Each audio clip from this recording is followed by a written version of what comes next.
Live from San Diego, California, this is the San Diego Sports Junkies, a show for fans by the fans, with Josh Taylor, Justin Smee, Jason Eitzmo, and Mike Maciejewski. We're talking Chargers, Padres, and Aztec sports. It's time to let your voice be heard.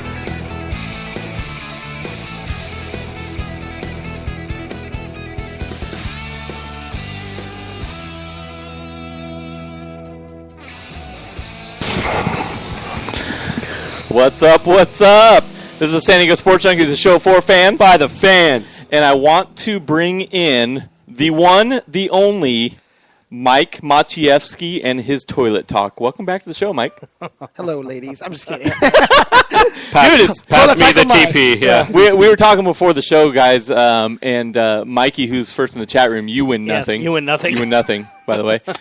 We were just talking in general about how nice it is to finally have the full complement of the San Diego Sports Junkies back in action. Yeah, it's been almost 2 months, I think, since we've all four been here. Right. And way too long.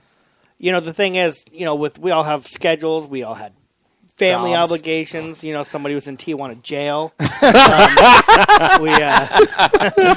That's awesome. So it was kind of nice to finally get everybody back in here. You know, we have a lot of football stuff to talk about. We have a lot of Charger stuff to talk about. We have a lot of Padre stuff to talk about. We have a lot of Aztec stuff to talk about. Aztecs are playing tonight, of course. But it is really nice to finally have Mikey back. I was happy to see that he was able to find his way back to the studio / apartment. You know, because unlike you guys, I don't live down the street. Right. I have to drive here. Right. I think you and Justin have a similar drive. Probably. Justin is the complete opposite of you. Yeah. I still don't know where. I go up a giant hill. I still don't know where Alpine's at, but whatever. It's located in the not forest. The slopes. Yeah, it's not the slopes. Located in the forest. All right. So, you know, obviously, let's talk about the playoffs a little bit. The Broncos aren't in Did it. you guys watch those games? Did everybody watch all the games? Every single game was great, in my opinion. Yeah. I think all 4 games were really good. Especially watching the Broncos get ousted. I think the game that really most intrigued me, and just my opinion, definitely was Denver and Indy because of just the drama in it. And I kind of told myself, like, as the game progressed, I'm like, when is Denver going to make their comeback at all? And it didn't happen, and Peyton just didn't do anything for me. And it wasn't a great game by him. It just really wasn't. I agree with you. You know, I'll tell you what, first of all, Darren is the first non-junkie into the chat room, so he does actually win still this week. Oh, no, he's kind of a junkie. He fills in on Sundays. You're right. He doesn't win anything. He gets jack shit just like everybody else. You know, the thing is, you know, us as Charger fans, you know, the season ended. We were disappointed that we didn't make the playoffs. The only thing we really had left was, you know, something that I had tweeted after the game, something I like to call schadenfreude. All we had to do was just root for people to fail. All right. And we Denver. really got that. It was so nice to see Denver go out there and just completely lay an egg. Collapse, man. Watch Peyton's wobblers fall to nobody because we're used to seeing his wobblers go to his receivers. Dude, how many? You know? I've never seen so many of his footballs hit the grass. Yeah, it was unbelievable how many of his passes just did not find their mark. And just to watch the utter frustration. And after we watched in the off season, remember we were talking about, I guess Denver doesn't have a salary cap, you know? It seemed like they signed everybody. Yes. And for them to just go all in like that and to be one and done, you know, was absolutely fabulous for me as a Charger fan because I'd gotten all I have left to do is root against teams. So that was really nice for me this weekend. What did you think there, Mikey? You know, it was interesting because I did watch that game the most, obviously having we played Denver twice a year, and the one thing I really did stand out to me was that Peyton Manning, you know, supposedly was injured, but the thing is that he wasn't.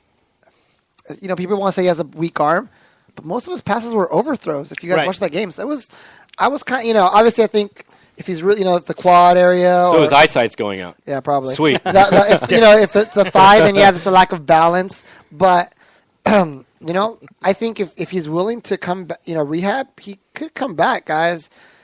because it's not like I said. They were overthrows, so you know Right. you can say his arm shot, but Well, guys whose arms are shot aren't overthrowing the receiver pretty much every time down That's the not- field. Well, That's- and go ahead, Josh. I mentioned this on the fantasy show. People say that he's done. He's about to retire. The guy threw for 10,000 yards in the last 2 seasons. Give me a break. You know, I think when you talk about, Absolutely. but when you talk, welcome back, Mikey. Thank you. Darren, by the way, wants to know who's Mikey. Stealing room. my sayings. You know, the thing is, when you think about overthrow doesn't necessarily mean too strong of an arm, you Right. know, because he was overthrowing guys. One of the things he was having to do was something we saw Phillip Rivers had to do a lot this season, and that was throw the ball way earlier than he wanted to. Right. Peyton Manning has never been known as a scrambler, but he's always kind of shuffled around in the pocket, and I think he did not have that as part of his game, so he had to throw the ball. I think the defense kind of knew that he wasn't able to move. And he had to throw the ball a little earlier than he wanted to, and it was just awesome seeing him all frustrated out there, and Just like every playoff performance is by him. well, yeah, he's what's the number? Is it 7 or 9 times he's been one and done? I mean, Something like that. that shows he's been to the playoffs a lot. You Right. know that Right.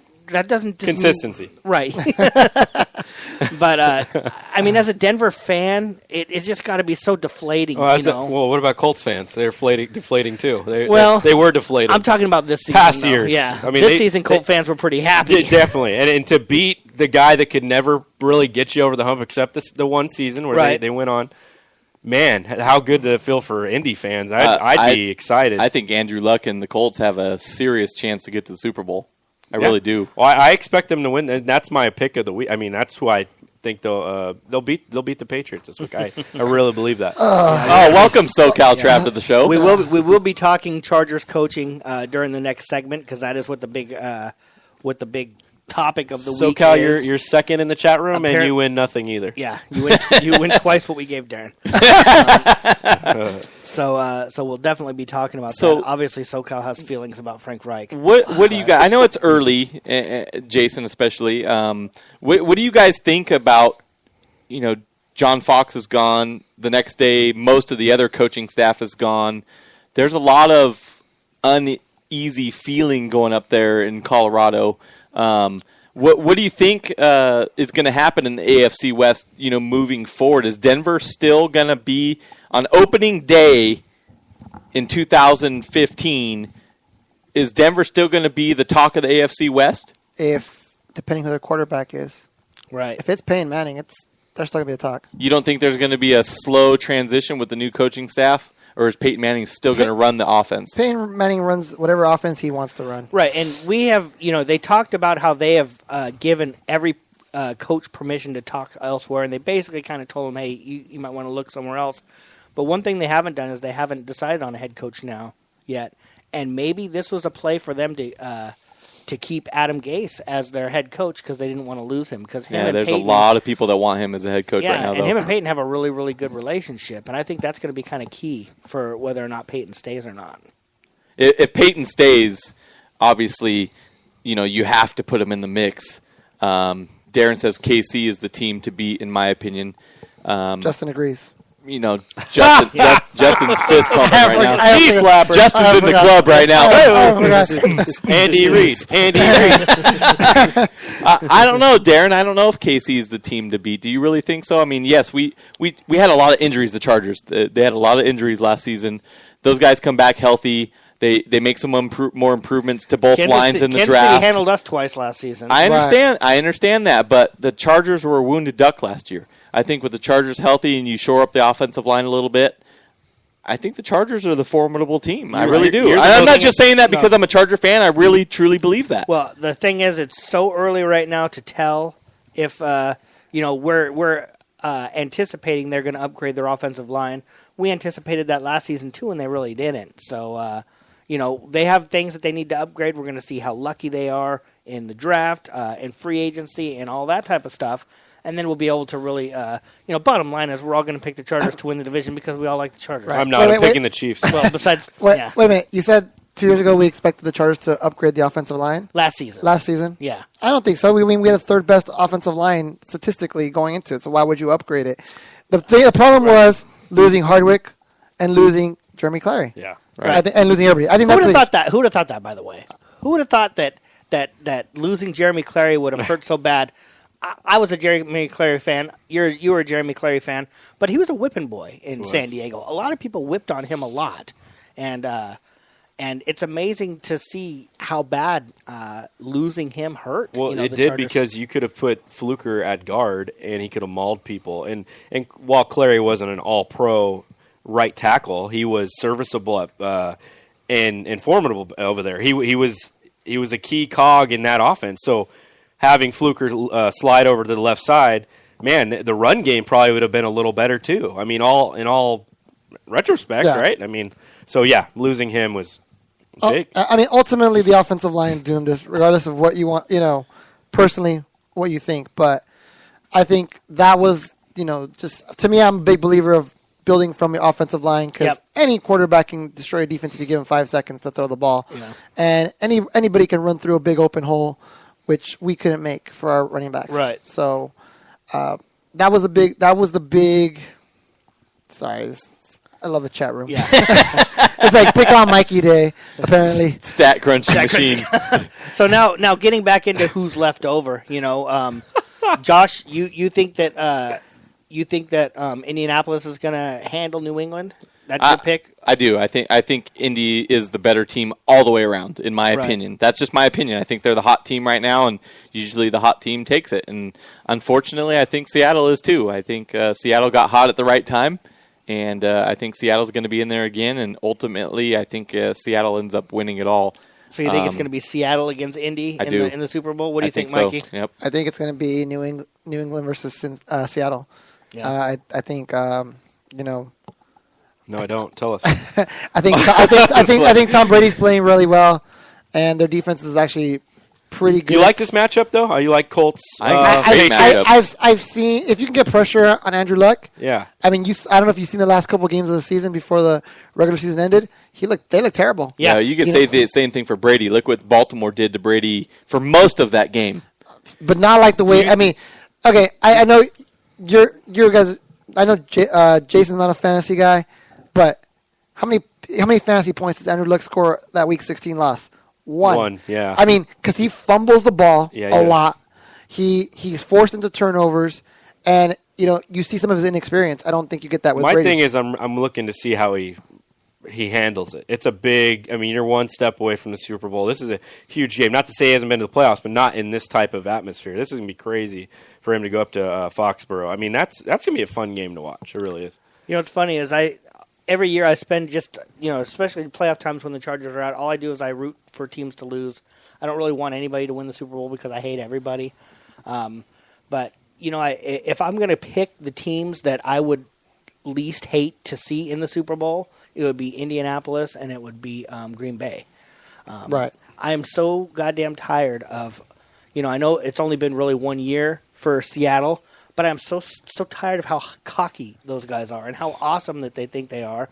And I would love to see Aaron Rodgers go out there and stick it right up their pooper and beat them like 49-10 or something just absolutely nuts. And for Aaron Rodgers to throw the ball towards number 25 for crying out loud, not be so afraid of him this time. I want to see Green Bay, and then, of course, I'd like to see, of all the teams left, that's a team that I would least hate to see win the Super Bowl. I definitely would love to see Green Bay be in the Super Bowl. Really quick, Darren here in the chat room saying that Luck's the reason that the Colts are still playing. I actually don't think that's true, though. I think, they got a Broncos team who obviously, wasn't. So you're saying the Broncos lost the game? Oh, for sure. Really? You guys don't think you don't think the Colts went out there and beat them? I'm not okay. What I'm saying is, I don't think, that Andrew Luck's the reason. Gotcha. They beat the Broncos. Gotcha. And I also don't think Andrew Luck was the reason they beat the Bengals. Was it? Right. Yeah. I mean, they're the Bengals. Well, we beat them last year. Yeah. So I mean, it's Andy Dalton, dude. Andy Dalton is the worst. So, anyways. All right, guys, we're going to take a quick break. Justin, DJ Jazzy Justin, is going to bring in some jams. When we come back, we got Jake Hefner from BoltBeat.com. We're going to talk some Chargers and the coaching staff. A lot of questions going around, a lot of interpretation of what's going to happen to this coaching staff in the offseason, and we'll break that down in just 2 minutes. Just people with ideas, they just like me and you when the smoke and cameras disappear again. The real world is bigger than all these fake records. Wait, po folks got the millions and my woman's disrespected. If you check 1, 2, my word of advice to you is just relax. Just do what you got to do. If that don't work, then kick the facts. If you a fighter, rider, bada, flame igniter, crowd exciter, or you wanna just get high and just say it. But then if you a lie, pants on fire, wolf cry, agent with a Y, I'm gonna know it when I play it. It's bigger than hip hop, hip hop, hip hop. Millionaires are being made all season long at DraftKings.com, America's favorite one-week fantasy football site. 1 week fantasy means no season-long commitments. Play whenever you want. Got a player who's hurt? No problem. Injuries won't derail your shot at victory because it's like a new season every week, so you're never stuck with the same players. Pick your team in minutes, and you could be on your way to winning huge cash. This season, one listener turned $10 into $5,000. Another turned $2 into $10,000. And a new millionaire has been crowned nearly every week this season at DraftKings.com. You could be next. Imagine winning $1 million in one day just playing fantasy football at DraftKings. Head to DraftKings.com now and use promo code Spreaker to play free in the $10 million Fantasy Football World Championships. DraftKings.com. Bigger events, bigger winnings, bigger millionaires. Enter Spreaker now at DraftKings.com. DraftKings.com. That's DraftKings.com. Cali Comfort Barbecue in Spring Valley was built for West Coast Sunday morning football and fight night. Cali Comfort Barbecue has quickly become San Diego's slow smoke barbecue sports entertainment destination. Full service catering available for all your tailgating needs. CaliComfortSD.com. Do you need help with your business project that is due? Maybe you need business cards to help your business stand out. We at San Diego Sports Junkies got you covered. SK Digital Imaging can do it all. Give our buddy Sean K a call, 858-408-0732. SK Digital Imaging, from business cards to the bigger projects, SK Digital Imaging and our buddy Sean K will get your printing done right.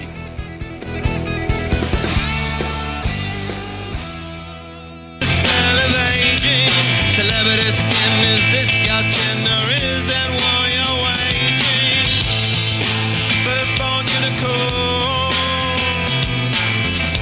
hardcore, softcore, dream of Californication, dream of Californication. All right, Bolts fans, we are back. This is San Diego Sports Junkies, the show for fans. By the fans. And we got Jake Hefner from BoltBeat.com joining the conversation. Jake, welcome to the show, bud.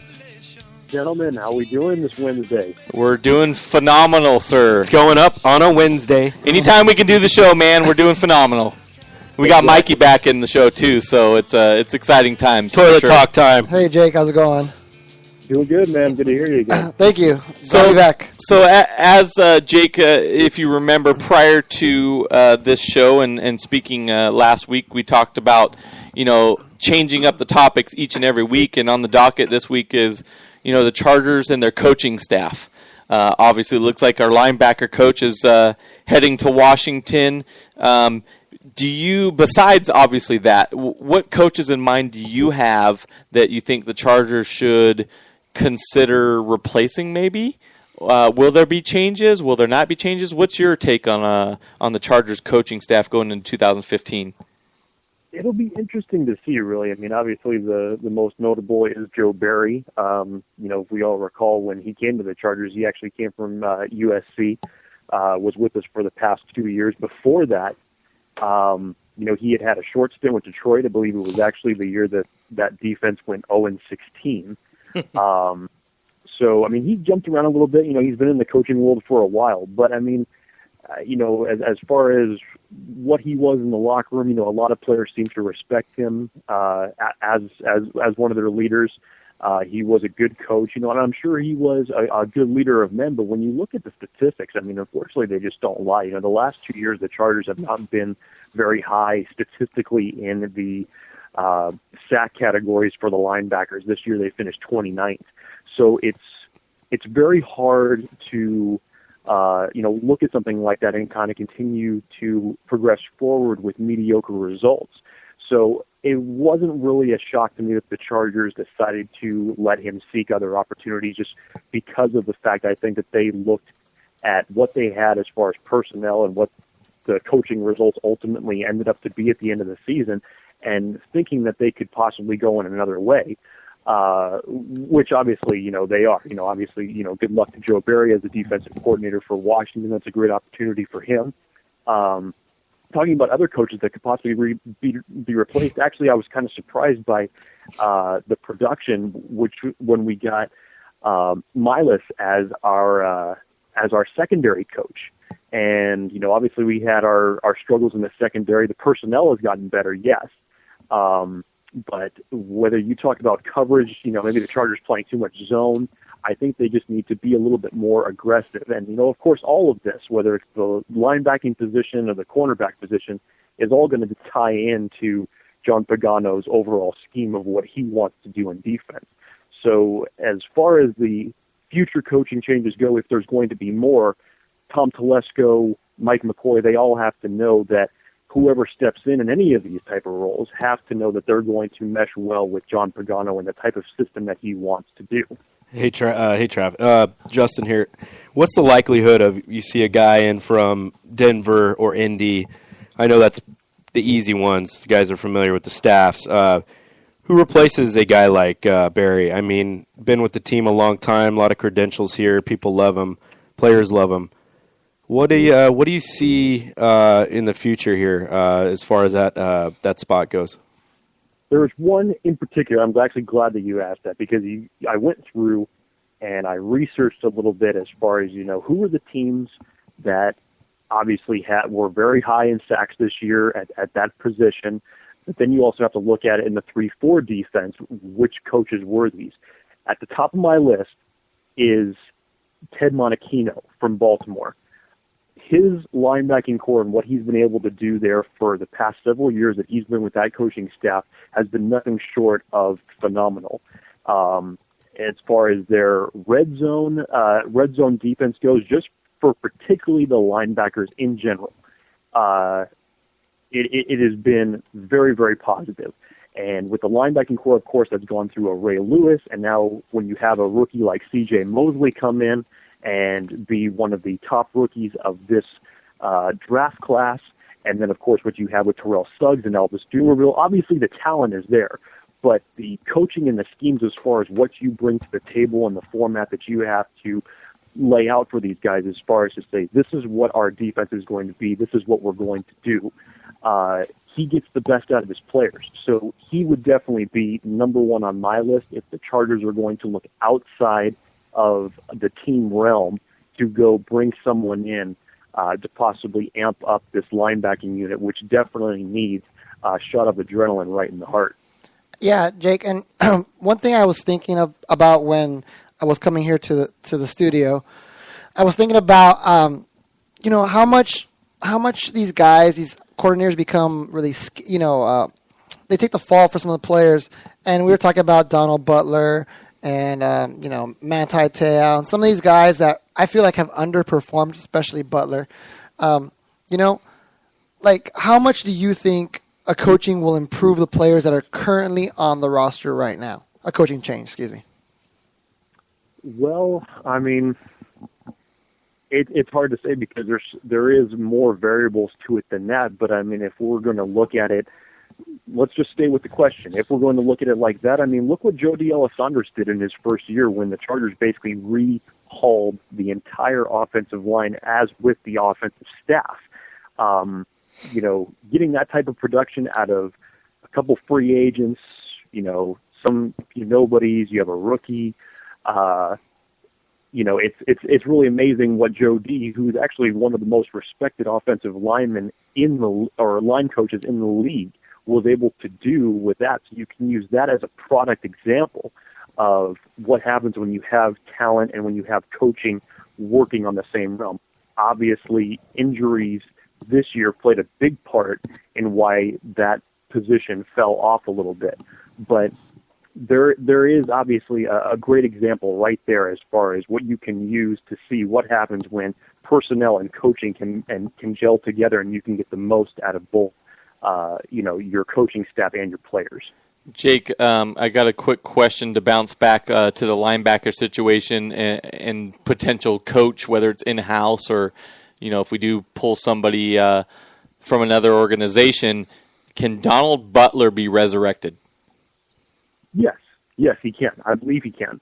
For as much as we talked about Donald, having a down year, everybody's suggesting that he went for the money once he signed his big contract. I think personally he's a guy that wants to get better. I don't think that he's accepting of his down year or his play whatsoever, especially when you have somebody that in Manti Te'o that once he went down, he stepped up and he had a great performing year. I know that he doesn't like he probably doesn't like the fact that he had to get removed from calling the defensive signals and let Eric Weddle take that responsibility. I think it's going to be something that's going to eat at him throughout this entire year. I think it's going to be definitely a year that he knows that he has to bounce back. Even though he signed long-term, he has to bounce back this next year. I think not only to prove something to the fans, but to prove something to himself that he still can be that dominant force that we saw the first couple of years of when he was with the team. Yeah, I actually agree with you, Jake, and I think that maybe he got a little bit too big of a head, thinking that he was, he didn't have to work as hard to be as good, to be a good player in this league, and maybe that's all started. Remember, we talked about him not being revoted a captain, and that might have been because of somebody else, but it also could have very well been because what the players were seeing from him. Moving on to the coaches that are there. Frank Reich interviewed around a little bit around the league, and he, there was a possibility of him going somewhere for another another head coaching job. A lot of people here are not really happy with the way Frank Reich ran the offense here his first year. What are your thoughts on him? Would we have been better off had he moved away, or are we lucky that it looks like he might be staying? And do you think he is staying? I think he is staying. Obviously, the two places that he went and interviewed for head coaching positions, those have now been filled. And when you look at it, you can give a lot of criticism to Frank Reich as far as, whether we would criticize his play calling or just the way that the offense didn't look like it gelled. And everybody who was talking about, the fact that Ken Wisenhunt left, that this was going to be the big benefactor. Well, let's also remember that Ken Wisenhunt had a healthy offense. He didn't have to deal with a offensive line that went through several different combinations of people, 5 different centers going down. You lose a weapon like Danny Woodhead. Ryan Matthews is in and out during the entire course of the season. Your offensive line cannot create holes for your running game. Your quarterback has a partially herniated disc in his back. You have wide receivers that are going in and out from there. Wisenhunt never had to go through any of this. Right. So it's a lot to conventionally and conveniently put on Frank Reich as far as to say that he was the reason the offense had a down year. It's very hard to do for a first-time offensive coordinator coming in and having to piece together an offense that's falling apart by injuries and trying to make it produce the exact same way. So I don't think 100% of the blame can really be put on Frank Reich's shoulders in this case. Yeah, and I was telling the guys before you came on, Jake, that this line. I'm a big believer in building through your offensive line. Like I feel like like we said, an offensive line can make a bad quarterback look good if they give him time to cut the defense up, and if they don't create holes, then you can't have a running game. And we lacked both of that this year. So I think everybody's looking for a fall guy and to pin it on one person, and I think Frank Reich's taking the brunt of that. When for me, there are a lot of other places that we can look at, starting with the head coach and his decision-making and going to the offensive line. There's blame all out over the offense, but, again, everybody wants to point on one guy, and I think Frank Reich's taking that.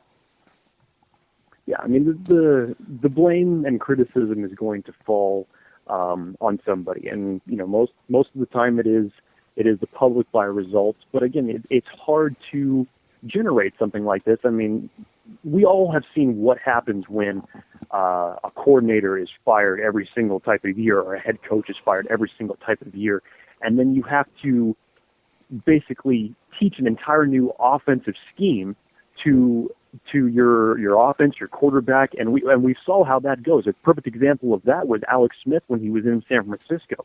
The number of coordinators that he had to learn under during his tenure there. And of course, that's why he struggled for such a long time. So whenever you have something that's not inconsistent, it's very difficult, not just for the quarterback, but for the rest of the personnel as well, to really get a grip of. So again, it's the blame is going to fall on somebody's shoulders. A lot of people are pointing their fingers at Frank Reich, but in retrospect, the entire blame just can't be put in his court. Speaking of McCoy, there were some people that would think that he's a little bit too conservative. It's funny how everybody was in love with him after the first season, and people are a little bit more lukewarm on him now after the second season. In your opinion, Jake, you don't think that he's somebody that we need to look in a different direction, do you? Not at all. Not at all. It's, for me, all it took for me to understand that the Chargers had made a better choice moving to Mike McCoy as far as North Turner goes was when I saw Mike McCoy's first locker room speech from the Chargers' first victory with him as a head coach. That's all I needed to see. Training camp was more proof of that. McCoy, in my opinion, gets the best out of his players, and it's for the concept and the message that he leaves in that locker room that everybody else can believe in. And so I believe that he is a leader of men. I believe that he is somebody that can motivate this team and help grow this team and progress. And again, this is his first head coaching gig. This guy has not been doing this for an Andy Reid type of tenure, or even a John Fox type of tenure, or a Bill Belichick type of tenure. We have to understand that he is still learning.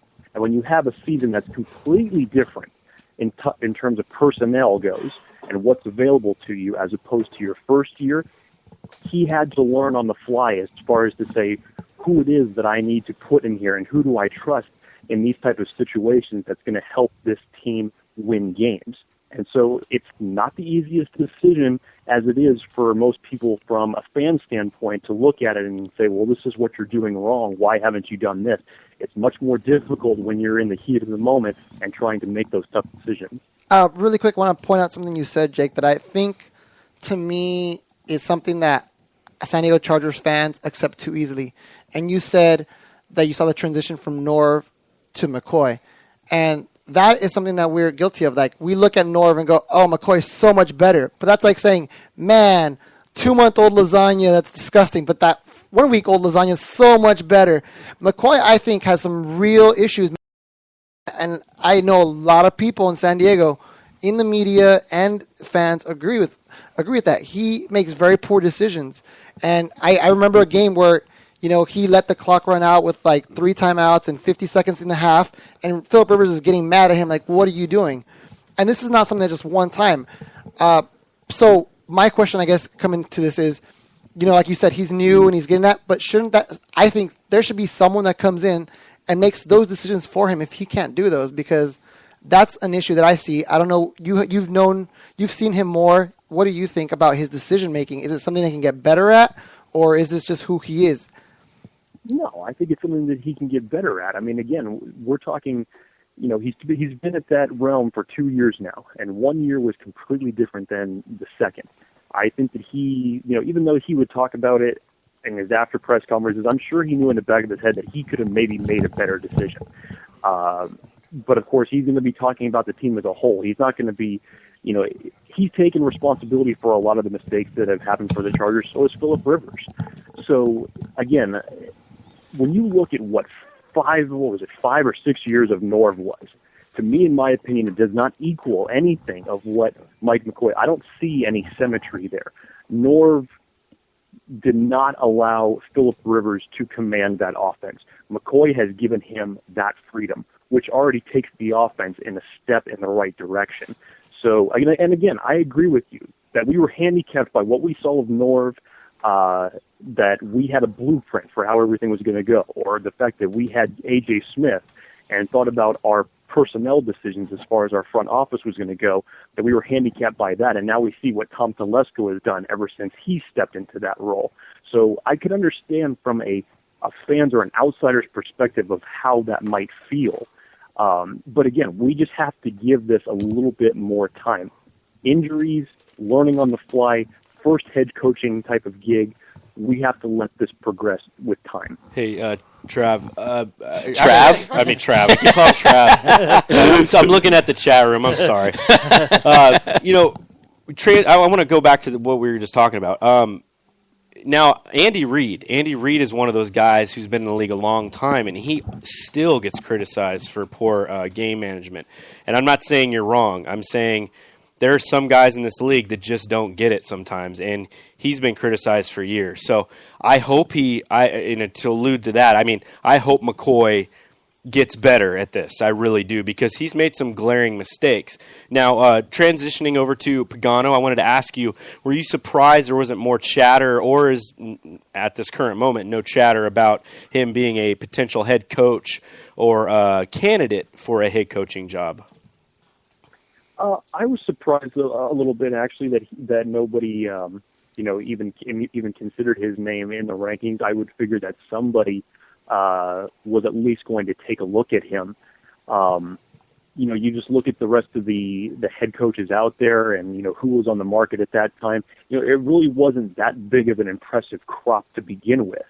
And again, just the way that this has progressed, the first domino was going to fall wherever Rex Ryan was going to go.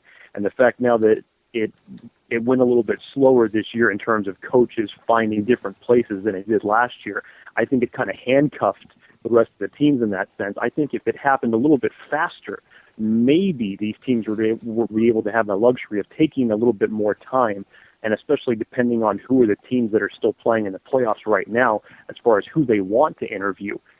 Maybe you would have seen Pagano have some interest elsewhere. But again, I like what he was able to do this year. As a defensive, you still want that consistency. I know the players really like him as a coach. I'm glad the Chargers were actually keeping both of their coordinators for this next coming season, because all it's going to do is progress consistency, demand respect, demand the right type of play. And again, you put the right personnel and hopefully avoid the injury bug, you're going to see progress on both sides of the ball next season. I guarantee it. I agree, Jake. And I have some homework for you. Each and every week, guys, just so you know, as the off-season rolls along, we're going to try to take on another topic. And next week is going to be the quarterback. So, Jake, I challenge you to do your homework. And we'll talk about, Phillip Rivers, maybe Kellen Clemens, maybe a draft Sorensen, choice. Maybe a little Brad Sorensen talk. So do your homework, and we can't wait to hear what Jake's take is on the quarterback situation for the San Diego Chargers in 2015 moving forward. As always, Jake, we thank you for joining the conversation and for providing your take on everything Chargers. Not a problem, gentlemen. I look forward to the challenge. And if by next week my dog eats my homework, don't worry. I will have a digital copy of it ready to go. So we'll be set for that. Right on, brother. Thanks, Jake. Thanks again for joining the conversation. Guys, that was Jake Hefner from BoltBeat.com. This is Jake's Take. When we come back from the break, we're going to continue this Chargers coaching conversation and open up the phone lines. 619-866-4567. Join the conversation and let your voice be heard. Global Express, out the country, but the blueberry still connect. On the low, but the yacht got a triple deck. But when you young, what the fuck you expect? Yep. Grand opening, grand closing. Goddamn your manhole, crack the can open again. Who you gonna find open a hand with no pen? Just draw inspiration. Who you gonna see you can't replace him with cheap imitations from these generations? Hardcore, do you want more? Cook and roll with the Brooklyn Balls. So for one last time, I need y'all to roll.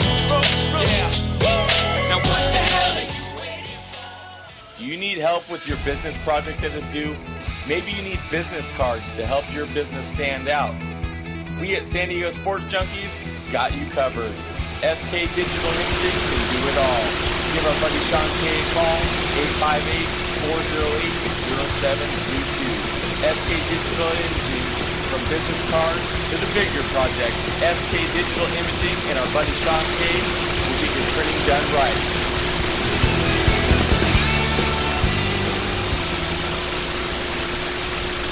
Cali Comfort Barbecue in Spring Valley was built for West Coast Sunday morning football and fight night. Cali Comfort Barbecue has quickly become San Diego's slow smoke barbecue sports entertainment destination. Full service catering available for all your tailgating needs. CaliComfortSB.com. Millionaires are being made all season long at DraftKings.com, America's favorite one-week fantasy football site. 1 week fantasy means no season-long spins. Play whenever you want. Got a player who's hurt? No problem. Injuries won't derail your side. They just have a like a new team every week, so you never stop at the same time. Take your team in minutes, and you can be on your way to winning huge cash.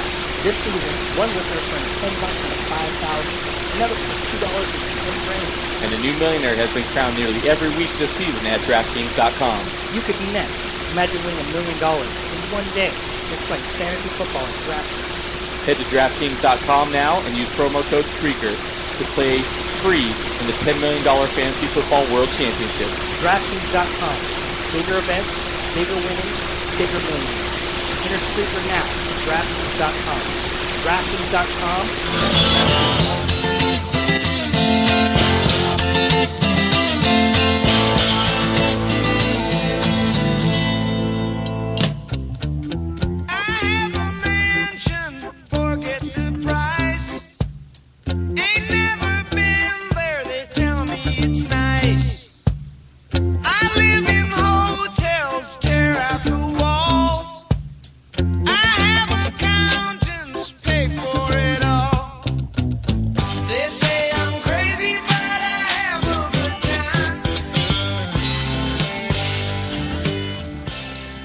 Man, it's so glad to have Justin back and controlling the music preferences. In the saddle. I'm in the saddle, dog. Guys, the San Diego Sports Junkies, or as SoCal Trav calls us, the San Diego Static Junkies. Oh. Hey, You know, we try different things. Where I'm trying to make adjustments, and I don't know what the Here's the problem thing, is. guys. It's not going to change because there's no way anybody can copy what we do with the static. Well, nobody we're that can pretty copy that. original about that, and if they have the perfect amount of static, they still won't be compared to us. Right.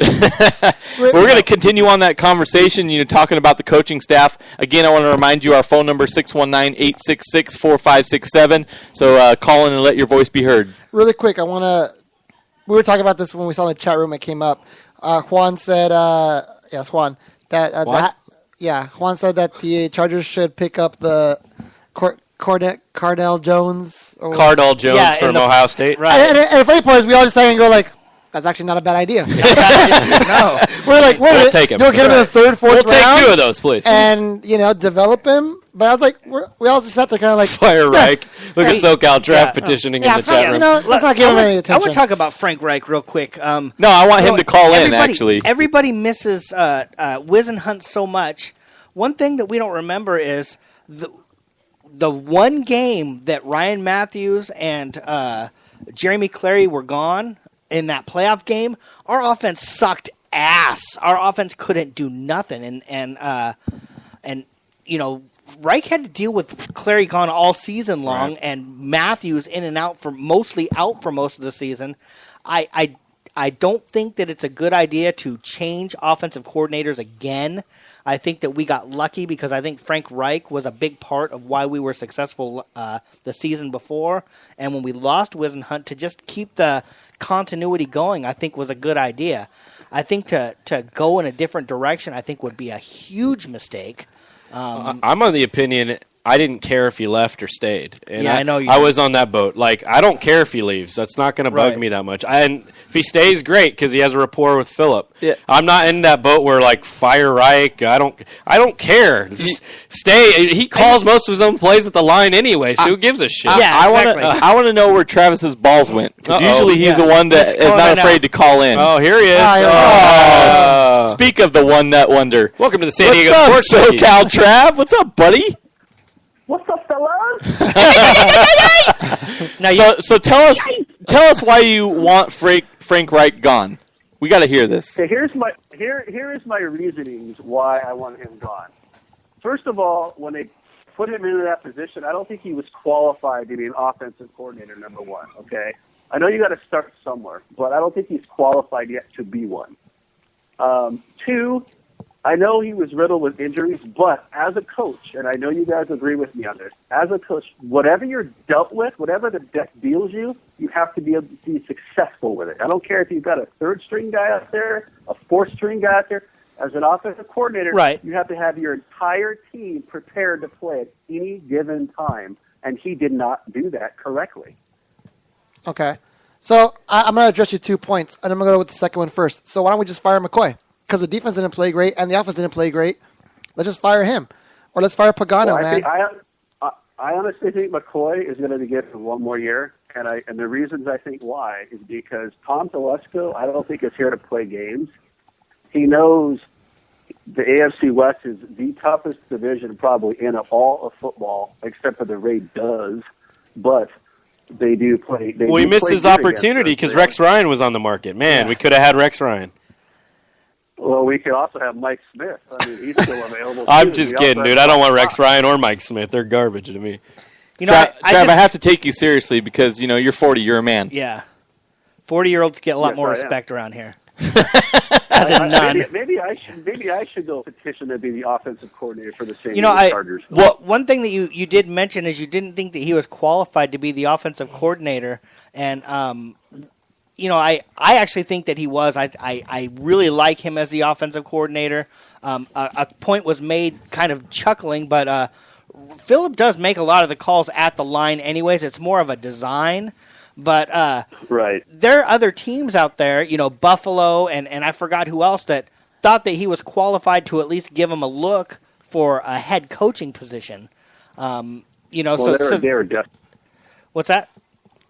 They're desperate. Well, whether they're desperate or not, I think that they felt that he was qualified. I think he's more qualified than you believe, and I think that if he left, I think our offense would take a huge step back. He was part of the whole shift of our offense going to this new style. Mike's dying. Trav, Go ahead, Mike. I have a question, Trav. What qualifications does our offensive coordinator need to have? Good motorboat skills, of course. Yes, good motorboat skills. I think. I just want to know. I really want to know. I just think that the reasons I think it's just a more frustration than anything. You know, I think we're all frustrated. We had high hopes again for last year. Yes. We start out 5-1, and then we just fucking tanked. Yeah, but you don't think injuries have a lot to do with that? Yeah, but we got to stop blaming on injuries. Everybody's got injuries. I know I'm sick of the injury thing. Yeah, everybody's got injuries. Injuries killed us last year, right? And I think every single killed Chargers a lot of teams fan out there. Every Chargers fan will agree, injuries killed our team last season. Right. I agree. Except for Glass. Glass is always broke, so it doesn't really matter. That would be Ryan Matthews. The other thing that I can agree is you would be successful on your petition to have more than 21 people. 21 people on your petition. I think you could have more than 21 people on your petition. I think I can too. I think I could do an electronic petition and have it filed and be ready to go by the end of the week. Yeah, just don't embarrass yourself. Notarized and everything, ready to go. Don't embarrass yourself on the news. Officially stamp with a San Diego Sports Junkies official seal. Boom! You know, one of the things that I noticed was towards the end of the season, defenses were starting to figure out our offense. Well, the fact that our offense was very limited, they were really, really able to kind of figure out what we could do well and what we did well, and they were trying to stop that. Unfortunately, I do believe the last game of the season, we tried to alter that a little bit. We tried to maybe have Rivers hold on to the ball a little bit more instead of doing such quick passes all the time, and it bit us in the ass because he was sacked like 7 or 8 times in that game, and that's the problem that we had was we were limited. And I think Reich, I don't know. I mean, I don't think he's perfect. I think he's the Reich stuff. Yeah. Oh, God. It's awful. What a lame-o. As awful and lame as that sounds, I do think he is the right. He's got the right stuff. During the next break, Josh is getting a swirly in the bathroom. I can't. Hosted by Mikey. Mike's sitting on the toilet. I can't. Oh man. I just think that it was just too early. I think that one season. I do think that Reich is still going to improve. I don't think that he showed us that he is not up for the job. But I do think that most coaches, their first year, there are going to be a few setbacks, and he did have a few things that he might have needed to learn, but I think moving in a different direction is the wrong idea. I just think I think if he gets more ballsy, so to speak. I mean, look at perfect example. Last weekend's game, the Patriots. Okay, did you see that awesome play? Freaking Brady to Edelman, and he bombed it down the field. I mean, that's the kind of stuff that we need to do. Like, just throw a wrench in the game somewhere. Take some risks. If we're down or whatever, take some risks. Be creative and find a way to make things happen. He just didn't do that, and that's what bums me out. I don't know if maybe McCoy was telling him not to do stuff because obviously McCoy is a former offensive coordinator from Denver. That may have been a lot to do with it. And maybe you guys are right. Maybe McCoy is like kind of running the show a little bit. Telling Wright to say, "Hey, no, yes, and then him sending out the plate of Rivers or whatever the case may be. But it just doesn't seem like they took enough risk. You've got to kind of be risky sometimes to make things happen. Be creative and make it happen.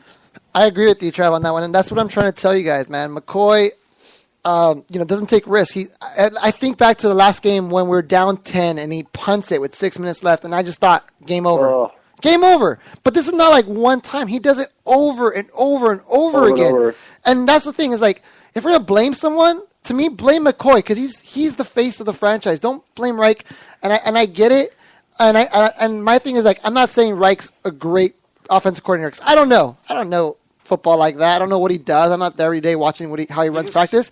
But I do know he deserves another. I feel like he deserves another season to see what he can do.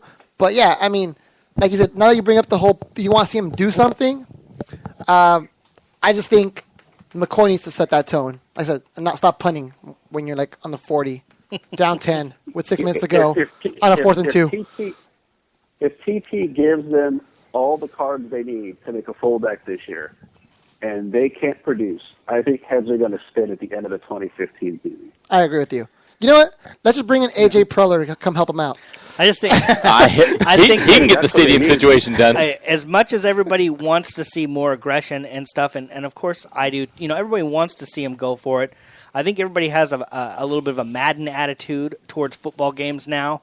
I think that McCoy was realistic, and I think he was realistic about the deficiencies in our offense. And I think that he, I like a more of a conservative game anyways, to be honest with you. So none of that stuff really bothered me. I remember we went for it on 4th and 1 or 3rd and 1 and handed it off, and we got tackled in the backfield, and everybody's like, "Oh, what a poor play call! What a poor play call!" And I'm thinking, you think that play was designed to let the running back get blown up in the backfield? That's not play calling. That's execution. It's a lot of execution errors, and when McCoy is seeing all these execution errors, he's thinking, we can't go for it on 4th down because we won't make it. It's a better chance for us to put our defense out there and see if something can happen. And, of course, it didn't work out because we're all talking about him, and we're not watching him play right now. Somebody struck a nerve. Maybe we should just hire the Ohio State offensive line. Probably be better than our line currently. All right. They seem to friggin' open up holes left and right during the game. I mean, it's, Yeah, I agree. Yeah. Well, thanks, SoCal, for, taking my call out serious and joining the conversation. Obviously we enjoy everything that you and everybody else has to say, especially in the chat room, and I'm glad that SoCal can constantly call in. If somebody else has got balls, pick up that phone number, 619-866-4567. Wow. Talking to you, he's like calling out the chat room. I'm calling out everybody. Everybody's getting called out right now. SoCal, thanks for the call, buddy. Can I call out one person? Of course. Juanito, sidekick Josh. Get on the call. All right, buddy. Thanks for the call, Trav. So really quick, I've been sitting here listening to just Jason talk nonsense. And, statistically, go back to that one play that I'm talking about. Statistically, the Chargers had a better chance of winning the game based on whatever metrics they use if they go for it than if they don't. Okay.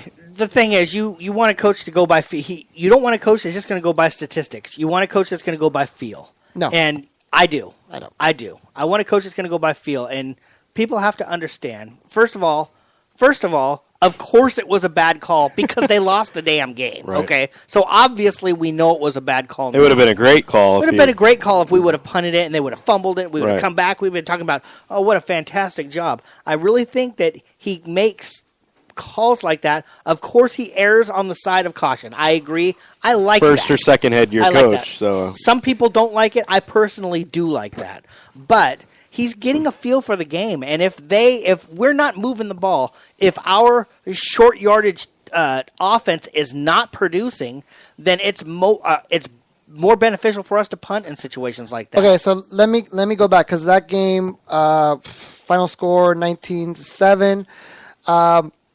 Here's the thing, the fact that we only scored 7 points tells you our offense wasn't doing dick that game. So we're gonna expect our defense to get the ball back and us get it. Here's the thing, feel. It's very, subjective. Right. I'd rather have a coach go, you know what? Statistically, that's the right call. The result didn't work today, but you know what? We're going to do the right thing every single time. Right. I don't want that. I don't want a coach that's going to just go by the stats. I want a coach that's going to get a feel for the game and make a call.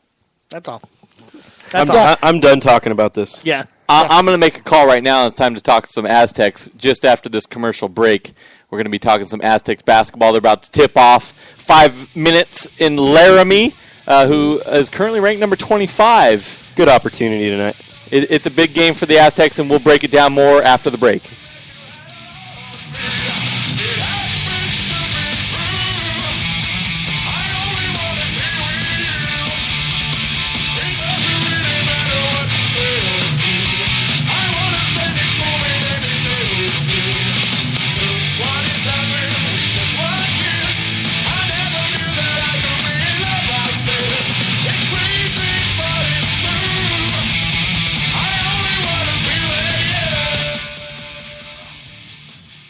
Millionaires are being made all season long at DraftKings.com, America's favorite one-week fantasy football site. 1 week fantasy means no season-long commitments. Play whenever you want. Got a player who's hurt? No problem. Injuries won't derail your shot at tests like a new season every week, so you're never stuck with the same place. Pick your team in minutes, and you can be on your way to winning huge cash. This season, one listener turned $10 on the $5,000. Another turned $2 into $10,000. And a new millionaire has been crowned nearly every week this season at DraftKings.com. You could be next. Imagine winning $1 million in one day. Just playing fantasy football at DraftKings. Head to DraftKings.com now and use promo code Spreaker to play free in the $10 million Fantasy Football World Championships. DraftKings.com. Bigger events, bigger winnings, bigger millions. Enter Spreaker now at DraftKings.com. DraftKings.com. That's DraftKings.com. Cali Comfort Barbecue in Spring Valley was built for West Coast Sunday morning football and fight night. Cali Comfort Barbecue has quickly become San Diego's slow smoke barbecue sports entertainment destination. Full service catering available for all your tailgating needs. CaliComfortSD.com. We the new team, yeah, I don't get it, do ya? New squad, new year, but the same ego. New ring, new bling, check stilo. And they wanna see the show like a movie Regal. Unfair, cheat code. We go hard, Chico. State my point like the repo. Take what I'm owed like Debo. Guido, we know. In the building shooting free throws. All right, guys, we are back, and it's time to talk some Aztecs basketball. Yes. The Aztecs kind of, made it a step in the right direction, getting back on track, I must say, against New Mexico. Would you guys agree? Yeah, I would agree. Let me ask you this: is this the game that we're gonna all look back on this season and say that's when the Aztecs turned it around? That's when they got it rolling again. That's where they started their march toward the Final I told you Four. last week this is the start of a run. Yeah. And I'm talking right now, tonight. I don't care if it's Wyoming. I don't care if it's altitude. This is the night where we start getting on a roll. You beat Wyoming. They're ranked. You come home, play UNLV. They're stumbling out of the gates now in conference play. 1-3, I think they are now. Yeah, this is the time, and this is where they'll start making some hay in this division. I really believe that. I think the Aztecs made a big step in the right direction. Against New Mexico, they completely dominated that game. They really did. And I'm not saying that, New Mexico's a great team this year. Right. But they've been one of the greatest teams in the Mountain West Conference, along with the Aztecs, and you could throw UNLV in there as much as I hate to say it. Those three teams have been the talk of the Mountain West over the last 5+ seasons. Yeah, barring they're not as good as they should be. New Mexico, we know that, but they're still a rival, still on your home court. The way they came out and beat them was very impressive to me. It was from tip to final buzzer. I mean, they completely dominated. Yeah, no, I mean. Second half they dominated. It was still close. Yeah, first half was a little. It was close, but they still got their moments. I mean, you guys know me. I'm the most positive guy when it comes to Aztec basketball. I mean, I see Homer, the ray of hope, and everything. And I've not bashed this team once all year. Oh, I have. I know you have. Yeah, but I haven't. We're not talking about you right now. We're talking about me. This is not a segment on you. Yeah, but the truth being is, I see. I always look at the positive, and I hope that this Shepherd coming out party last week is what turns the team around. We need a go-to guy. Every Pope needs a Shepherd. We need it to be Shepherd, and obviously we still can't score, but we still can get rebounds. We still can get out-hustle teams. We're still a top 10 defense. We're more athletic than teams. So if you have Shepherd playing, who didn't shoot well, by the way, he didn't shoot great. He wasn't shooting from outside or 18-footers. He was out there grinding down low, getting rebounds, putting them back up, running the court. Right. That's what if he can do that all game, average 16 to 20, and have a couple guys, score 8 or 9, we're good. We've been talking a lot about this season how if you or even the last few seasons, if you cannot play defense and you can't be part of the defensive plan that they have going in, then you're not going to get a whole lot of court time with Steve Fisher. Yep. Do you think maybe with this particular team, he needs to maybe loosen up that a little bit so we can get a chance to maybe get some guys that maybe they don't play as good a defense, but maybe they have a little bit more, give you a little bit more on the offensive end? Or do you think that's a big mistake? I don't know, Jason. We got a top 10 defense we're talking about nationally. But they can't score. But defense leads the offense, and that's what Fisher's predicated about. Their time's going to come. Obviously, yes, they had a lull. Let's be honest. They had a little lull in the action, but look at what they also did. In the Maui Invitational offensively, it's there. They just have to build the chemistry. You got to figure a majority of these guys haven't played together. You got a lot of freshmen that are in the mix as well. Great point, Pope. No, great point. You know what I mean? Because you're alluding to that because. We've seen flashes of offense here where they're keeping up with a BYU team in the Maui that it could score 100 on any given night if they wanted to. To beat them is crazy to me. But yes, getting into a rhythm early for this team has been a problem. Getting out of the gates, 10 minutes in, we have 5-6 points on the board. That just can't happen. You have to. Our defense has to be a staple no matter if we're scoring or not because you can't let the other team get a 15-point lead on you, or they're done because they will not come back from that. Exactly. So the defense, yes, has to stay in the game, and as Josh said, defense leads the offense, and that's what SDSU basketball predicates itself on for many years. And just to touch on what you asked there, Jason, I don't think you're going to have a guy that you come off the bench and be like, that guy's going to score a bunch of points really quickly. Right. The guys that are going to score for you are Winston Shepherd, Akil Quinn, who's already starting, J.J. O'Brien. Matt Shrigley. Right. Matt Shrigley will score a bunch of points. He can score a bunch of points. J.J. O'Brien, I don't think he's J.J.'s like a garbage man. But I don't think you're going to have that guy. You go, let's see. If we brought in Malik Pope, who has bad defense, he's going to come in and score a bunch of points in a hurry. He'll have flashes of good offense. But he'll let a guy drive to the hoop and maybe give up a couple baskets. But I'm saying he'll shoot a 3-pointer and airball it. Yes. We've seen that happen. Yes. So I don't think there's one guy. He's not there yet. And that's why I don't think Xylon's going to be playing this. Why he got redshirted this year is because he's not going to come in and instantly give you, what you need. 20 points and he's so far behind anyway. Yeah, he won't have any rhythm. If he was to play, that was my argument. Why play him now? He's just so far behind, and it just wouldn't have made a lot of sense. And I think if you put one finger on it, Justin, I think that's it. The Aztecs, unfortunately, are having a hard enough time putting up points right now. Yeah, and getting into rhythm. They can't put another person out there that's so far out of the loop. Exactly. Even though he's been to every game, it's not the same. So yeah, no, definitely. Back to your point, defense has to maintain because if they do get off to those rough starts, you cannot get the defense is going to keep them in the game. Exactly, and it's going to give the offense a chance to get going. Let's talk about tonight's game and the House of Horrors Wyoming's been for the Aztecs. I mean, this is a game I cringe, and I say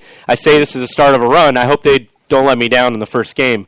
I feel if they want to buck the trend and knock a nationally ranked team off now that Larry Nance and the Wyoming Cowboys are in the top 25 now, they really need to come out with energy in this game, and that's what they've lacked the last few years. It's always an energy effort type of thing. Those games have put you to sleep at times.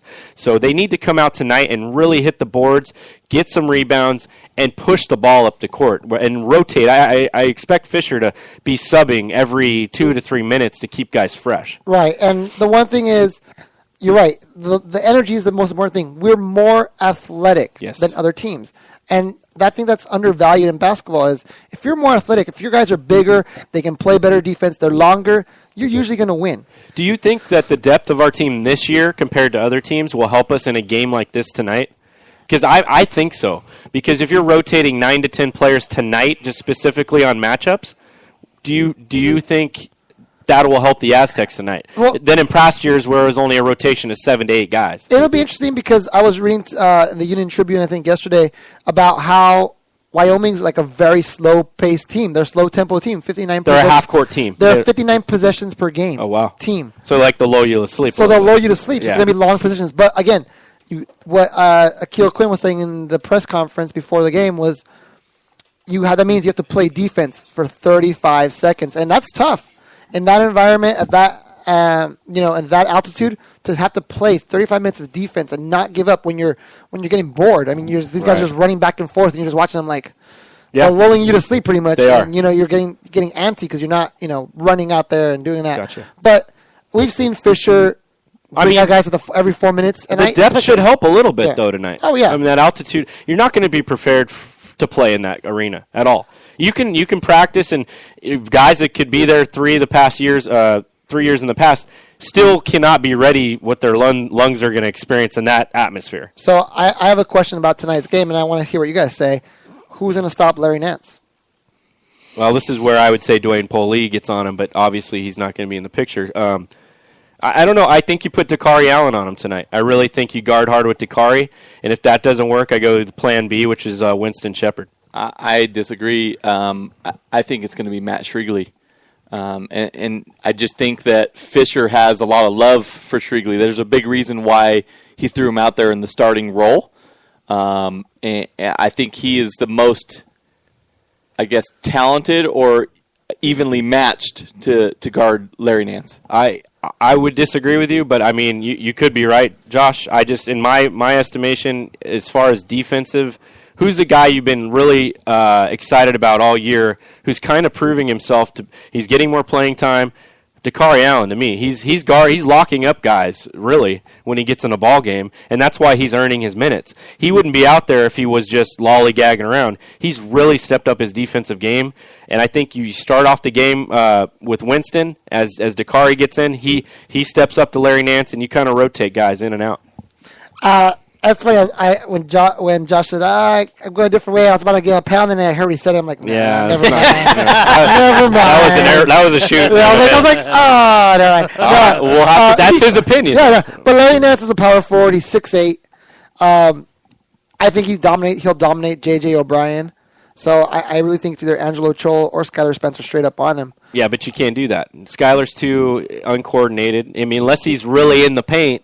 But Larry Nance can step out in that middle of the range. Yeah, Chol's a good call. But you know what I mean. Yeah. Larry Nance is an all-around player now. Right. He didn't used to be. Now he can sit in the middle of the key and drill jumpers. I think Dakari Allen is that perimeter guy for us. He'll cover your perimeter guys. Right. But at 6, I think he's 6'6". He's a little too small He's got the wingspan. Yeah, but Nance is so physical. I hear down you. Yeah, low. he's a big man. He plays like a power forward, and so I think Chol might be the best bet. I mean, now I'm thinking about it, he's physically wise. Physically, yeah. No, you're right. But I hope you guys are right. Chol's my favorite player. I think he needs to get more playing time out there. I think that they're I agree with you a little better bit. Team on the court when he's out. He's been improving a lot. I really he's just a beast under there offensively, and I hope they get him out there more, and hopefully when we get to tournament time, things keep going well and we make the tournament. I'm wondering when we're going to stop recruiting guys that can't gain weight. I love being athletic and all that, but you get down to some of these teams, man, and they got some girth under the basket, and you're like, we don't have anybody like that. Like, I don't know. I think the last guy? Who's the guy that we used to have? He used to wear Brian the long Carwell. sleeves. There you go. Yeah, Brian Carwell. Yeah. He was a big old boy. Yes, it was fun to watch him. Bad man down low. Yeah, he was fun, and he got rotated in and out too. But he was great, man. That's the kind of body I think maybe Fish and company need to start recruiting a little bit more under Maybe the just basket. get somebody under the. But then that doesn't coincide with their offense, so I don't know. Well, it's funny you guys mentioned that because have you guys? I don't know if you know. Someone told me like go all the Finley Prep, like put Finley Prep facilities on YouTube, and they have like state-of-the-art facilities. But I noticed, you see most of these high school guys, they're all scrawny and skinny because they don't really have good weight programs. But you go to these schools like Finley Prep and these prep schools. Man, I looked at the Finley Prep roster. Every single guy cut in the arms, and it's like you got to find guys like that because and that's where Stanley Johnson came out, right? Or the Maitre D. No, he came in Mater Day. Yeah, and then that was where Shepherd came out. Yeah, but no, I mean these guys are cut, but you don't see many of those guys on the West Coast. It's more of an East Coast basketball thing. So yeah, I don't know. It's colder over there. It's colder over there. Well, let's do a little extra meat on the bones. One more quick thing that was brought up in the chat room quite a while ago. It scrolled back. Darren had mentioned he hates these late starting games.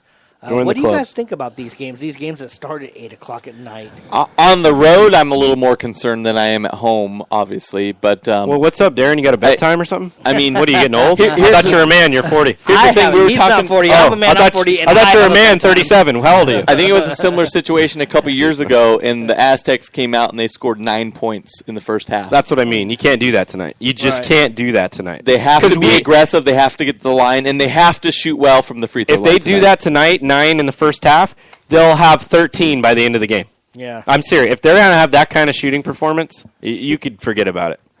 They need to keep up, get off to a good start. No, definitely have to get it.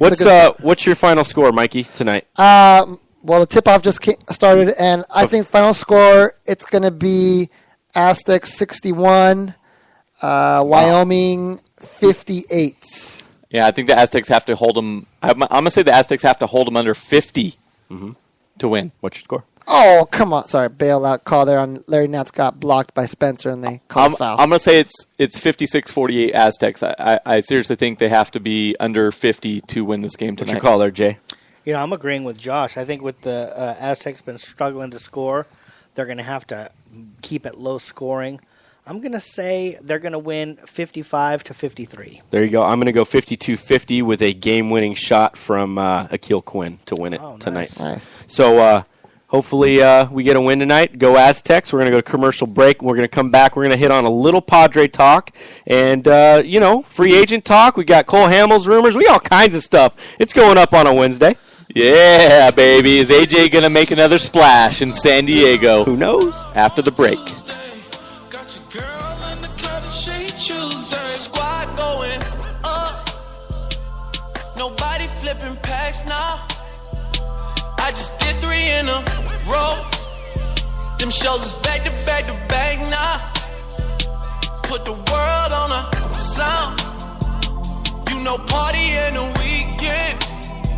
Ain't got no motherfucking time. The party on the weekend. Tell Jello bring the juice. Do you need help with your business project that is due? Maybe you need business cards to help your business stand out. We at San Diego Sports Junkies got you covered. SK Digital Imaging can do it all. Give our buddy Sean K a call, 858-408-0732. SK Digital Imaging, from business cards to the bigger project. SK Digital Imaging and our buddy Sean K will get your printing done right.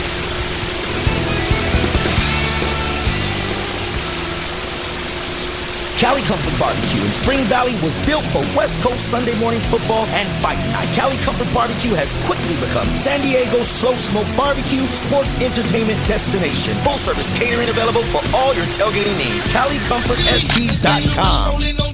Smoking on dubs and clubs, blowing up like double buzz, sipping bug, getting perved and getting bugged, daps and hugs, mean mugs and shoulder shrugs, and it's all because accumulated enough scratch. What is up, Friar fans? We are so stoked about Padre baseball, and it's still a month away. Yeah, it's really, really hard. Can't even. I'm walking around with a coat hanger all the time, all day long. Like I got Viagra in my pants. Do we have an 80-man roster? Oh, did rosters expand? Oh, you know, Preller is signing people like and that's crazy. what we want to dive into now, man. Signing, he's trading. It's what is going on with our Padres, boys? I mean, have you never, ever been so excited about Padres baseball? I'm actually thinking about going to that Fan Fest thing. I'm going to. I'll go with you. I'll be there. Can you give me a ride? I'll be I can pick you up. intoxicated. I already swapped days off. I'll be there. I'll be intoxicated. I will be at Fan Fest. They play. I don't think it's the Mexican national team. No, it's the Hey. team from the Mexican League. Well, let's dive into it. We already know the big names, right? Right. Let's do a hypothetical. The rumor is Cole Hamels without giving up Myers now. John Only Heyman's way I do it. Yeah, Rosenthal is reporting it. Heyman's reporting it. Padres still in the mix without giving Myers up. What's your guys' assessment of that, and where does that elevate the Padres if they didn't acquire him? They might give up a couple guys that you guys might not like giving up. Maybe see you later, Hedges. Well, But I'm just tired of the Padres of hearing about potential. Yes. So I don't mind giving up potential for major league talent because we've spent so much time waiting for all this potential to come up. And I remember those years when they say the Padres have the best farm system in all of baseball and all this stuff, and we're not seeing nothing. No results. So I don't mind anymore. Exactly. I'm so with you, man. Let's give up some potential to get some stuff, some major league talent. Agreed. The only thing that bothers me is the Padres have historically been able to produce pitching. Yes. They have not had a whole lot of trouble producing pitching through their farm system, Right. bringing them up. So I'm not a fan of trading any major league hitting for pitching. Right. And when we talked about the Myers being part of that deal, I was not on board because we Agreed. have so much trouble getting hitting.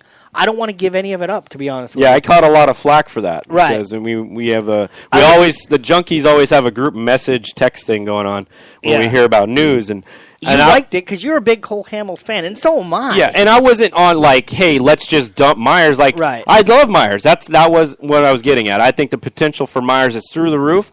But for me, it's like you look at a Cole Hamels and you add him to Cashner, Tyson, and then Ian Kennedy. You have four guys, if you make the playoffs, that you just sit there and go, bring it on. Let's go. Yeah, and I'm not a big Myers guy. I actually don't think his potential is as high as we all think. But we it don't is. know. Yeah, Though. At Petco, it's a new league. We don't. Yeah. He had one great year. His injury. I mean, we don't know at all. but the one thing I will say is I'm with you, Jason, in that I don't want to give up hitting for pitching. Right. I really don't. We did that before. Yeah. We do like Cashner, but how awesome would it be to have a Rizzo at franchise first. first baseman right now? Right. You know? Rizzo, stop it. Seriously though, Well, Rizzo's not here. No, but what that's he's who we saying traded is- for Cashner. Oh, That's what yeah. I'm Traded saying. for Gotcha, Cashner. And I mean, Darren thanks us obviously, but Well, now, what do you guys think?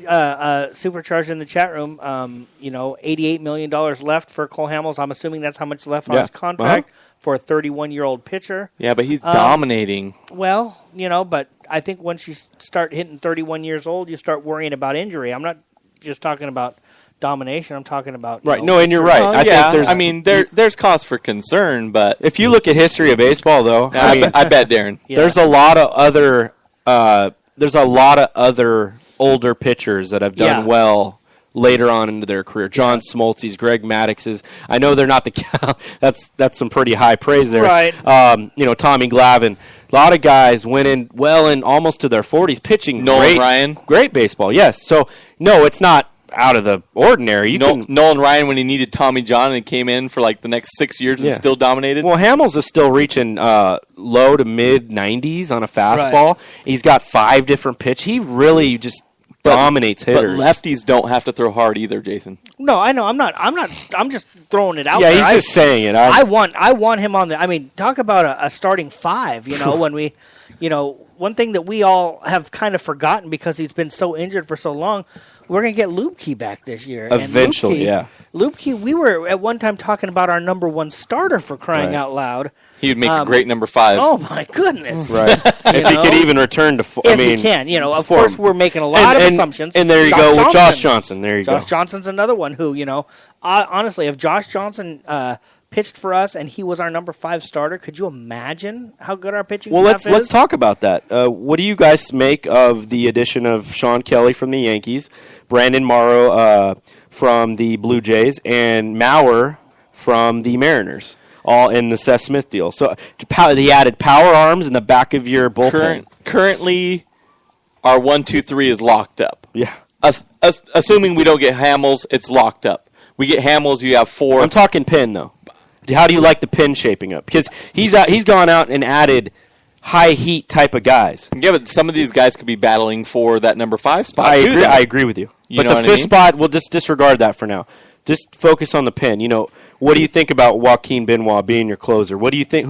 Who becomes your setup man? Is it a Del Thayer job now to take, or is it a Quackenbush? He pitched great last year. Right. We have some great guys in this pin this year. It's going to be, whenever you face a Padre pin player this year out of the pin, you expect them to bring it, especially at Petco. It's going to play well in our favor with that those high fastballs. Yeah, absolutely. I think he's done a great. I think that's gone unnoticed because of the bats we brought in. With the exception of basically trading our closer last season, so we're a little bit wondering a little bit if Benoit is going to be able to step into that and fulfill that role. We've been a little spoiled here in San Diego with our closers. One thing that we're getting this season is we're getting exactly what we asked for. We asked for just if our hitting was just a tiny bit better, we would be such a good team with our pitching. Right. We've gotten better hitter, and we have all of our pitching. We haven't lost any of our pitching. So just nothing but excitement from me, and it's really hard to kind of contain ourselves because we still have so much time, before the season starts. I have to make a quick point in the chat room. Mm-hmm. I think SoCal Trav is starting to get Aztec fever. Well, I mean, nice. you're talking about the Aztecs in a positive form in the chat room, SoCal Trav. It's amazing. If you were a Trojans fan, wouldn't you? No, let's get back to that. I mean, really quick, one more thing in the chat room Darren brought up.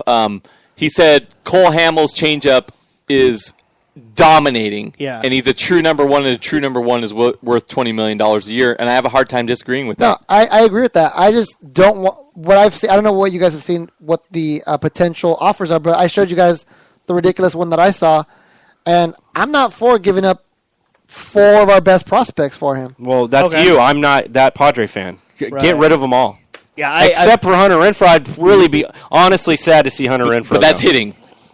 That's hitting, too. I don't mind giving up Hedges. Right. I'll give up Hedges. Yeah, because he can't hit anyway. Not yet. I'll give up Spankenberg. Yeah, yeah, Spangenberg's pretty good. And Whistler, see ya. Whistler your way on out of here. I'll give it to Whistler. Yeah. But I'm not feeling good about giving up Renfroe. Okay. No, not at all. That's the only guy I want to protect. Like he's actually proving that he can come up through the system. This guy's, I think Renfroe is going to be a flipping stud. I mean, really do. If we have is he going to be the one guy that we develop that can actually hit? Well, he's proven it at every level he's been, and that doesn't mean he's going to do it in the majors. We've got plenty of guys like that. So, but I think that if you want to hold on to one dude out of the bunch, you want to hold on to Hunter Renfroe. I would rather not get rid of every single one of our prospects for one guy as much as I would like to. And now look at us trying to defend our prospects, but it's like, hey, you know what? We did deal a lot of guys with, dude, getting rid of Jesse Hahn I was like, damn, but I'm like, dude, Derek Norris, sweet. All-star catcher, bring it on. Yeah. You get a little sad because you grow an attachment to a Jesse Hahn and seeing him do well as a young pitcher. Yeah. He's going to do great in the Oakland A's system. Yeah. I agree with Supercharged, too, and I think he's on board with us. We don't want to lose Hunter. No, I think that's Hunter, that one guy. He is the guy in the farm system that, we could arguably say, could make a name for himself, and we don't have many hitters that come through the Padres organization that we can say that about. Here's a theory, too. BJ Upton. Justin Upton is a one-year rental, to be honest, and he has the option to resign. Later on. He has the option to go elsewhere. So, for me, at that point in time, you give Hunter Renfroe one more year in AAA. Yeah. he'll be ready by next season to make his debut in the big leagues.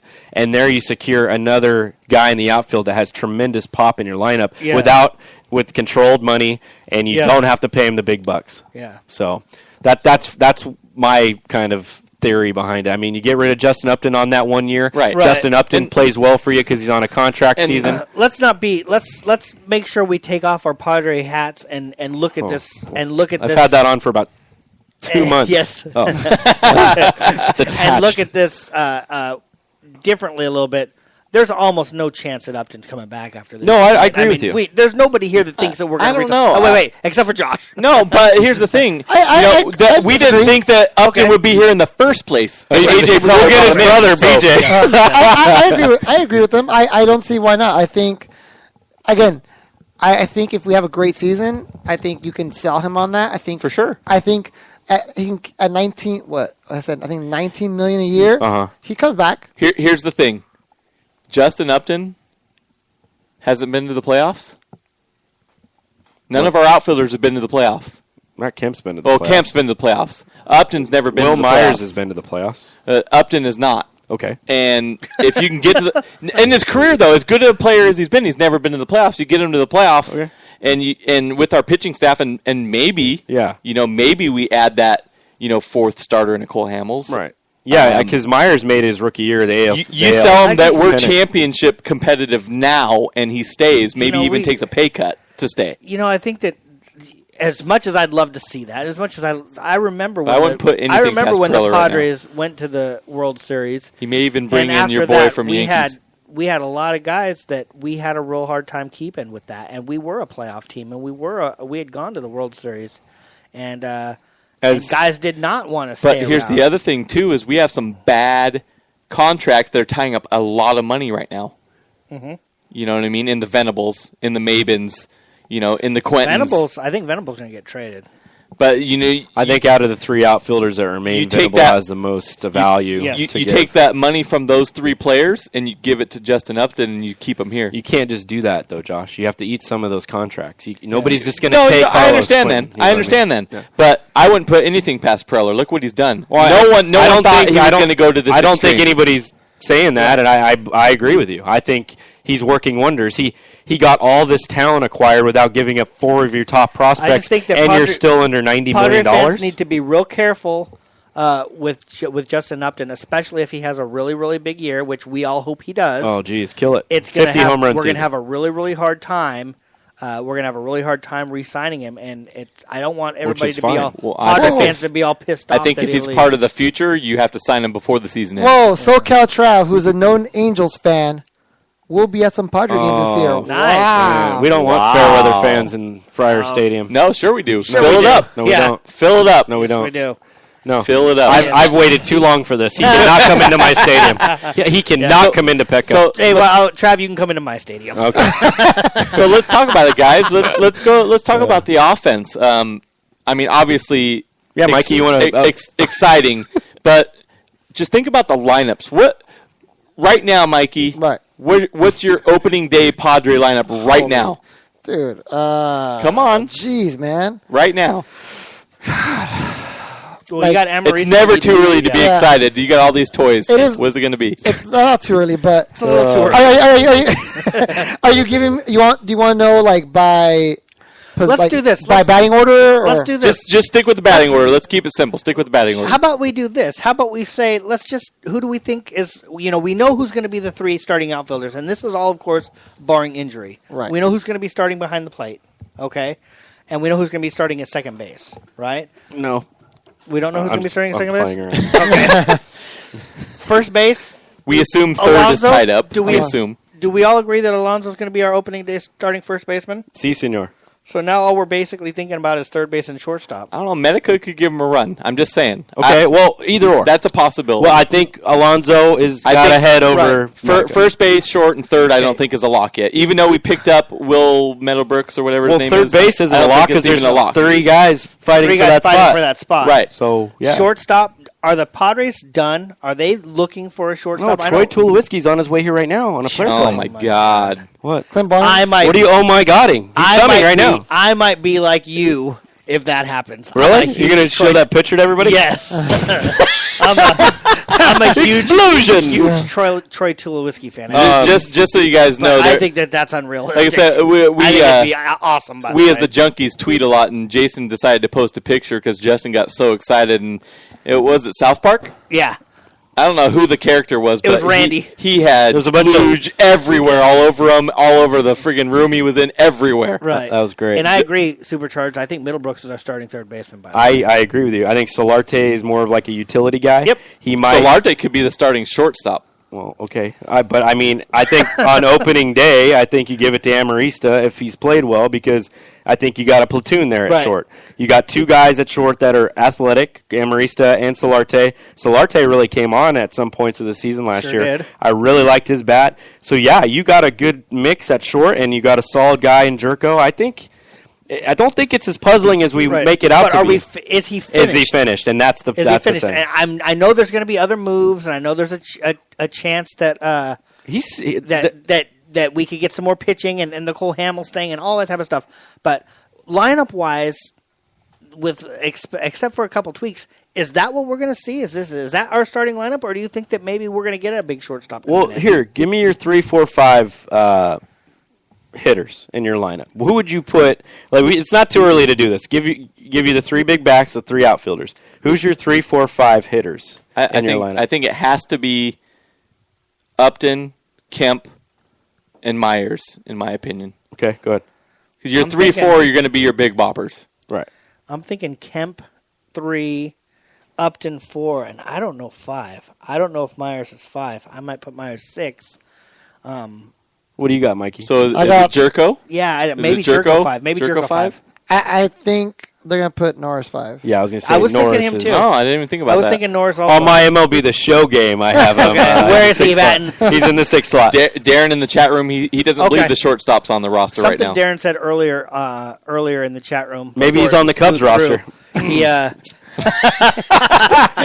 Preller would pull some tricks. You had to go there, didn't you? What? He said that if they sign Cole Hamels, then maybe they take Tyson Ross and flip him for a shortstop. That's what Darren said. That's what Darren said. That would be terrible. I don't think so. I said, I don't mind trading pitching for hitting. It depends on the shortstop, of course. I'd rather you flip. It wouldn't be horrible. I'd rather flip him off. If Cole Hamels was going to be here. That's what he said. You know that I would be okay with that if Cole Hamels was in our and then flip rotation. Ross for a shortstop is what Darren had said earlier. Flip Kennedy instead. There we go. Darren says Will Myers is a 2-spot. Norris is like a 7. Okay. Well, I mean, if I'm going who do you have 3, 4, 5, Darren? Wait. On this team though, think about what team you're talking about. Darren, the Padres. Oh, so Darren agrees with me. He's got Jerko 5th. Yeah. Well, if I had a 3, I didn't get to do mine, but 3, 4, 5 would be Myers, Kemp, Upton. You got Myers 3rd. Yeah, because, I'm going to do Amarista. 3rd is that catalyst, though. But listen, I'm going to put Amarista at the leadoff spot. Just per se, him and Solarte can switch. Amarista, I'm going to put Middlebrooks in the 2-hole. Myers, Kemp, Upton, Norris, and then I'm going to put Alonso batting in the back. I mean, that's it. That's it. I like that. Supercharged in the chat room. He wants to know who do you guys think is going to lead off? Right. Is it Venable if he's not traded? I don't think so because Venable isn't going to be starting in the outfield. It's true. So unless somebody on 1360 brought up that they should work Venable at first base. They need to keep Venable here. He's too valuable. Yeah. The problem is we still have to trade another outfielder. I know, it's a problem. He's the only one that has any value. But of course, if none of that mattered and we could just decide who we were going to keep, it would be Venable for me too. Yeah, he's just got so many tools that you can use down the stretch. It would be interesting to see if he could play first base. I'm sure he could. I mean, you can throw anybody at first base. Somebody was floating out there, for the Cole Hamels thing. What if Preller pulled off a trade that involved Hamels and Howard? And I'm like, what? But I had to sit there and think about it for a second. Would you pop in the lineup and shittier defense? Would you guys even want a Ryan Howard in your lineup? Sure. Yes. I wouldn't. Yes. I wouldn't. Not the way he hit last year. Not the way he strikes out. Oh my God, he was terrible. We already had strikeouts. At least we'll get a little power with it. You're right. The keyword being little. He can ride the pine with cots. Darren says Middlebrooks whiffs a lot, so he's not good for somebody else. Well, he whiffed a lot last year. When he was doing well, he was. Then you know what? He's going to fit in great in San Diego. Well, I mean, you know what I mean. Like he had his bad year here, and that's why they weren't high on him. Like, okay, we'll let him walk.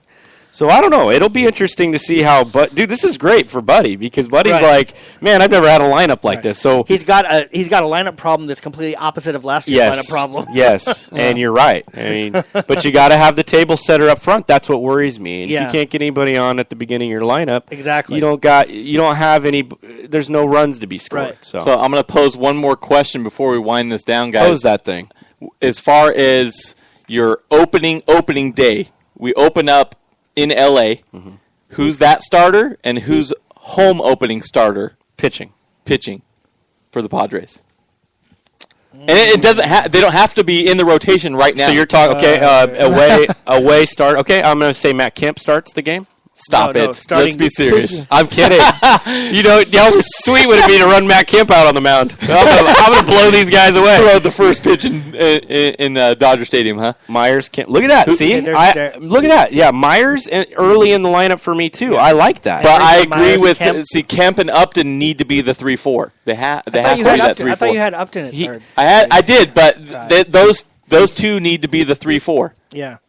Either or. Give us an update on the score there, Mike. So right now 13-12 Aztecs. Oh, thanks, man. 13-12 Aztecs. But I will say there's been some bad calls. Thanks, Mike. There's been a couple of bad calls against the Aztecs. Really? Are we throwing anything onto the floor? No. Well, JJ's playing poorly, but there's been some bad calls, and I just saw I did a 5-second on the throw-in for them. We caused a 5-second turnover. Because of our defense? Yeah, it was that good. Boy. So good. Let's get back to it. Come on, guys. I want to hear it. Who's your opening day starter up there in Dodgerland? Okay. And then who is the home opener here in San Diego? I want to hear what you guys have to say. I'm going to say that Tyson Ross is home. I think Tyson Ross is going to be home, and I think Cole Hamels is going to be away. I don't know if the Cole Hamels thing is going to happen. Dan Herron. Well, give us your You opinion. asked me. You guys asked. Give us your opinion, Jason. Realistically, what do you think right now? Oh, man. Come back to me. Hit somebody else first. All right, Mikey. I just told you mine really quickly. Hamels first at home, and then Ross. I'm sorry, Hamels away, Ross at home. I got it. Cashner, I think, is going to start away, and then I think home is going to be Tyson Ross. Tyson on the road in L.A., big-time pitcher. They're not going to be able to touch that slider against Kershaw, which will be a great matchup. Coming back home, it will be Ian Kennedy on the mound. I initially thought Ross at home. I agreed with you guys, but I think I agree with you, Justin. I think Ross is going to be the starter up there in L.A., and I agree with you. I think Cashner is going to be the opening day starter here in San Diego. I want to touch something. Supercharged said expletive Heron. That's the kind of guy that looks even better at Petco Park. Yes. Yeah. You know, the same thing was. I actually like Dan Herron as a fifth starter. I've always liked. I don't see anything wrong with him. No, but he brings a lot of value. That was Kennedy before he came here. Yeah, you were like expletive Kennedy. Yeah, Ian Kennedy. All he had to do was work with Darren Balsley. That's all he had to do. He's the best pitching coach in baseball. He fixes everybody. You know how good our pitching staff's going to be? I'm just saying. It's just exciting to be this excited and have this many possibilities for the Padres. Agreed. Good possibilities. Oh, great. Yeah. Last year when we were talking about the same conversation, we had a lot of question marks, but we have question marks that are like, wow, this could be amazing. Yeah. No, but look if Adrian Preller never showed up here and we didn't spend any money. What would we be talking about right now? Nothing. No. We wouldn't even bring up Padres baseball right now. There'd be nothing to talk about. We wouldn't even bring it up. It would be all Aztecs and Chargers the entire show. 33 days, boys. Yeah. 33 days. Spring Pitchers training. and catchers report. Hell yeah. Try not to jump off the wagon when Kershaw shuts it down. Oh, boy. Stop it, Darren. Let me tell you something. We've had some success against Kershaw. Last season, as poor as the season was, if you listen to our show, we had the bandwagon rolling almost through the All-Star break. Yeah. We were holding on to hope. I think they can. No, it was definitely through the All-Star break. It came into the last month. Let's be honest. It came into just before September. Yeah, I believe, or October when they got Solarte. We got a little run. Remember? Yep. We were like Solarte's the new A-Rod. We were like, oh, man. If we're like 5 out on September 1st, we're there. And then we're 11 out. We're like, okay, it's over. It was a really rough last month of shows talking about it was a little bit. Ass.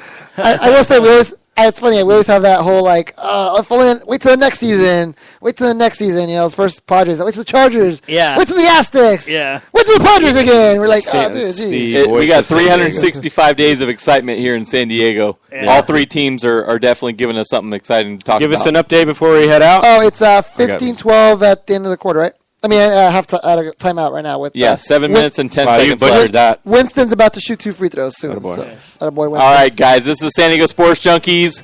All 4 of us back in action. Woo! A show for fans. By the fans. Guys, thank you for joining the conversation. We are out. I'm a South Middle once again, and I think it's the same.